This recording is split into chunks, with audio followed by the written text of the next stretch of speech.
बड़ौदा हल्के ने ठाना है चौधरी भूपेंद्र सिंह हुड्डा जी के नेतृत्व में कांग्रेस की सरकार को लाना है और बड़ौदा से और भाई बड़ौदा ने ठाना है हुड्डा साहब की सरकार को लाना है और बड़ौदा से हिंदुराज भालू को जिताना है। मैं ये कहना चाहता हूँ ये जो भालू हैं इन्होंने वफादारी से साथ दिया, इन्होंने ईमानदारी से साथ दिया और हमें अगर बदलाव आएगा तो ये वफादारी से साथ दिया, इन्होंने ईमानदारी से साथ दिया। जिस वफादारी और जिस ईमानदारी से भाई भालू ने हुड्डा साहब का और मेरा साथ दिया, उसी भरोसे के साथ और उसी विश्वास से आप भी इनका साथ देना मैं आज आपके बीच में कहने के लिए आया। ये इस बार की लड़ाई है, ये हरियाणा को बचाने की लड़ाई है। ये लड़ाई हरियाणा के नौजवान के भविष्य को बेरोजगारी, नशे, अपराध से बचाने की लड़ाई है। ये लड़ाई हरियाणा के हर वर्ग के सम्मान को बचाने की लड़ाई है। ये लड़ाई हरियाणा में बाबा साहब भीमराव अम्बेडकर जी के संविधान को बचाने की लड़ाई है। ये लड़ाई किसान के सम्मान को, हमारी बेटियों के सम्मान को, हमारे खिलाड़ियों के सम्मान को, कर्मचारियों के, व्यापारियों के, हर वर्ग के सम्मान को बचाने की लड़ाई है। ये लड़ाई हरियाणा में हमारे व्यापारियों को सुरक्षा का वातावरण देने की लड़ाई है। ये लड़ाई 1.5 महीने के बाद देश में सबसे ज्यादा सर्वाधिक डंके की चोट पे कश्मीर से कन्याकुमारी तक ताकि आवाज जाए, हरियाणा में बड़े बुजुर्गों को 6,000 बुढ़ापा पेंशन देने की लड़ाई है। विकास का पहिया घूमे। अभी मलिक साहब कह रहे थे कि भाई कोई ये कह देता है, मलिक साहब कोई ये आपको कह देता है और कई ये कह देते हैं कि आपने यूनिवर्सिटी भी, और कलोई वाले कहते हैं मेरे को कि आपने यूनिवर्सिटी भी गोहाना बड़ौदा में बनवा दी, आपने मेडिकल भी वहीं बनवा दिया। बोला इस बार सरकार आए तो भारे भी बनवा दिया, कलोई वाले भी कहते हैं। सुबह हुड्डा साहब का नाम लेके शुरू करते हैं और रात को शाम को आते आते मेरा नाम लेके घर वापस चले जाते हैं।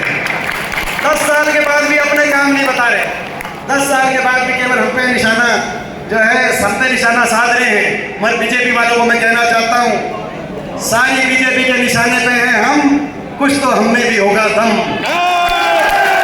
कि भाई हमें पूरा विश्वास है। दोनों ही हल्के आज पूरा देश आप देखते होंगे, पूरा देश टीवी आप खोल लो, देश के टीवी पे अगर कोई हरियाणा, पूरा देश हरियाणा की तरफ देख रहा है। किस तरफ नतीजा आएगा, पूरा देश हरियाणा की तरफ देख रहा है।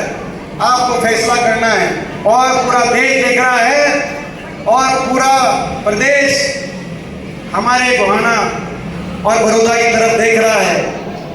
और ये सही कह रहे थे, घर नहीं है ये घर है, इसीलिए इसकी तरफ देख रहा है। सबकी नजरें यहीं गड़ी हैं। आप मैंने जो एक बात कही, अपने बच्चे की बात ये मान लेना। कोई भी साथी हमारे, मैं सभी साथियों से अपील करना चाहता हूँ, जितने भी साथी हैं सबकी अपनी अपनी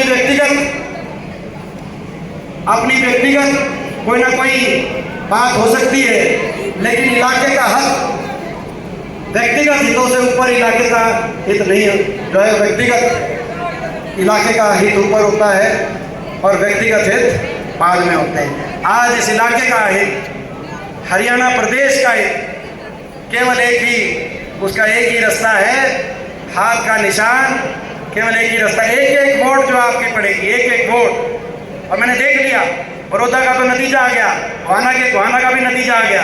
गोहाना का नारा दिया था, बड़ौदा का भी नारा दे देता हूँ। सरकार तो आपकी बन रही है, लेकिन ये इन 2 हलकों से 1 हफ्ते के बाद ये रिपोर्ट आए, मैं आपसे हाथ जोड़ के यही प्रार्थना करता हूँ, ये रिपोर्ट आए कि एमपी साहब आपको आने की जरूरत नहीं, आप निश्चिंत हो, ये 90 के 90 हलकों में आप मेहनत करो।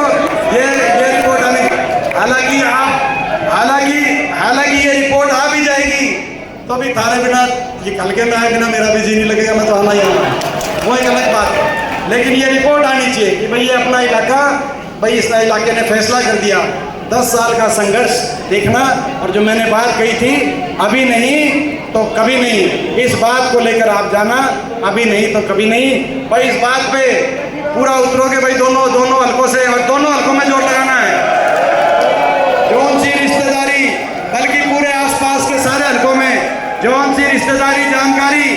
10 साल का संघर्ष था, 25 दिन की अग्नि परीक्षा है, फाइनल में पहुंच गए हो आप। साजिश षड्यंत्र वैसे ही करे जाने की कोशिशें की जाएंगी जो 2019 में मेरे साथ हुआ, जो विनेश के साथ हुआ। 10 साल का ये संघर्ष था, 25 दिन की अग्नि परीक्षा है। 25 दिन आप थोड़ी मेहनत आप कर लेना, थोड़ी मेहनत मैं कर लूँगा। जिसके पास जाना है वो आप जाना, कहीं आप पहुँचना, कहीं मैं पहुँचूँगा। भाई ये मंजूर हो तो एक बार हाथ खड़ा करके प्रस्ताव पारित कर दो। और बड़ौदा के भी भावी विधायक, इनको मैं कहूँ हमारे भाई भाइयों से सभी